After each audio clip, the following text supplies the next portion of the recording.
Today we'll be using these tools today.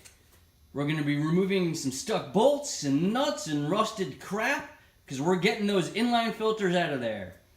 First one is the Erwin, whatever these things are called.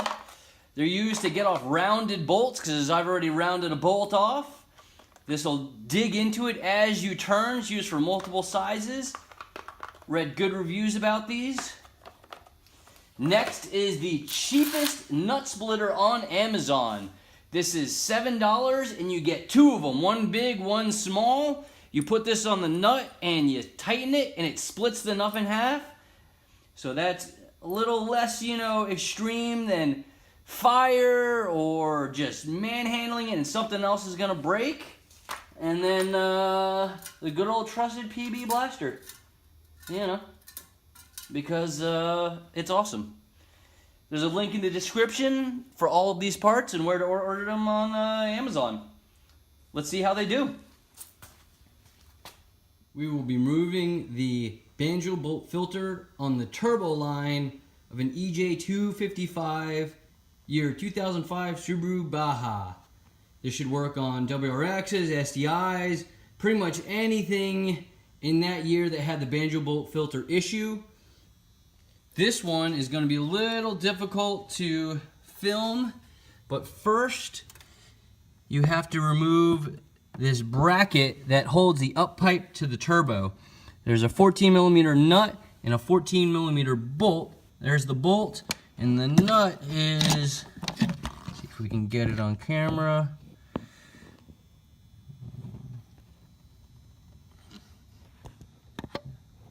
There it is, right there. That guy. So that guy's rusted on, and we're going to be using the nut buster today. I'll let you know how that works. The cheapest one on Amazon. And try to get these guys out without breaking anything, and I'll show you the next step. Okay. So I've got our nut buster on the nut right there. This gives you a better shot of where that nut is. Just enough room to start hitting it. So I'm going to start cranking on it until it kind of breaks free, and then hopefully we can take it off without ruining any of the threads. So I'm using a 14mm wrench, socketing wrench, to go ahead and tighten it. And so far so good. So I've pretty much gone all the way through the nut. So let's try to get it off. Ladies and gentlemen, we got it. And nothing broke. I put some PB blaster on there. I used the air ratchet. Everything. You can see this thing is just chewed up. And so where I used the nut buster on, I didn't quite go through the whole way. Still some threads, so I could have gone a little more. But what I did end up doing was using one of these guys. So these are for bolts that have rounded off, which is what happened to this one, and it starts biting into it. So I started hammering on it and moving around, and eventually I got out the big boy.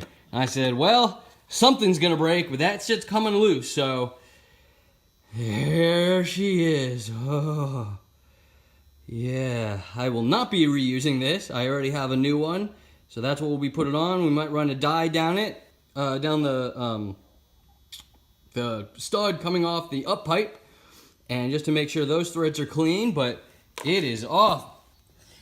Let's see what we're working with down here. Yeah, that's good. Here it was. Woo! That was fun. All right, now we have to get off the other one. It's right there, but that one shouldn't be too bad. It's not rusted on there. See if we can get it. It's right there in between that tubing or wiring. It's hard to get it with the camera. Come on, light. Where are you? Oop, I got it. There it is. Right there. Come on. Yep, that guy right there. Wish me luck. All right, everybody. Day 2 here. I had a little bit of trouble removing this bolt. This is the second bolt that holds that bracket in place that we need to remove. You can see it's got a little bit of gunk on it, a little corrosion on there. So I put some PB blaster on it, let it sit. used my air hammer, back and forth, back and forth. Finally took the breaker bar to it and, you know, started to move a little bit. I was worried it was going to split, so I let it sit overnight. More PB blaster, came in, put the air hammer on it, came right out. So next is the bracket that needs to come out of there, which is this guy. This little bracket here was a little bit of a pain, so if you could see down here, there's that silver pipe right there, so this bracket goes underneath of it. It was a little bit of a pain to get out, so what I did was I reached under the left side here and the right side and just lifted it up while prying the turbo cover off to the side, and I was able to wiggle it out of there. It's going to be fun getting it back out. I pulled it out from here, and now we're good to go. So next thing, I'm going to remove the air box so that I can get some access in there to get my wrench in it. I've shown you how to take the air box off prior. Just going to remove this top piece, the bottom piece, which is the 2 bolts down there, and get this guy out of the way. Okay, we are making progress. So, now that I've got room in there, I'm going to use my socketing 17mm wrench. And if you could see, right, let's see. So right there, can't that silver pipe is blocking it, but we're gonna go ahead and undo that. I'm gonna stick a rag down there so if any oil drips out, and be sure it doesn't get anywhere.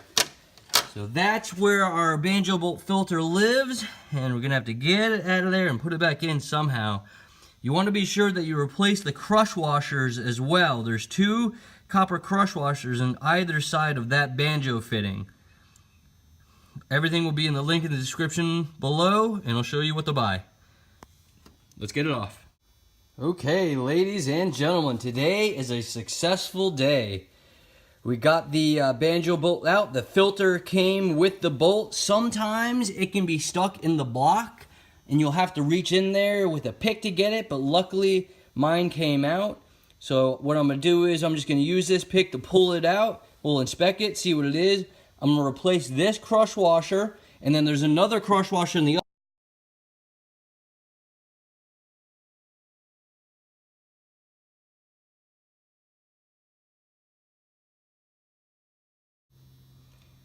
There it is. This pesky little thing is what kills turbos. This one looks pretty clean. That hole is for me pulling it out. But otherwise, it looks pretty solid. I don't really see any issues with it. It looks good. I don't know if this turbo's been replaced or not, but I know these are problems, and it's going right in the trash. So let's put everything back together, and that's pretty much it. One last tip and trick to this is replacing the copper crush washer that's on the banjo bolt that's still against the block. What you do is you hold it on this edge with the needle nose pliers and you use it to push out the old one and push the new one in place. So I'm going to try to do that. It's very tight in there, but I'm going to maybe do it with my hands or something. But you're going to use the old one to push, you're going to use the new one to push the old one out. And then you slide it in. That's what I've done on the other ones. It should work. Now that is a good feeling. Everything's back together. Nothing broke. Nobody got injured.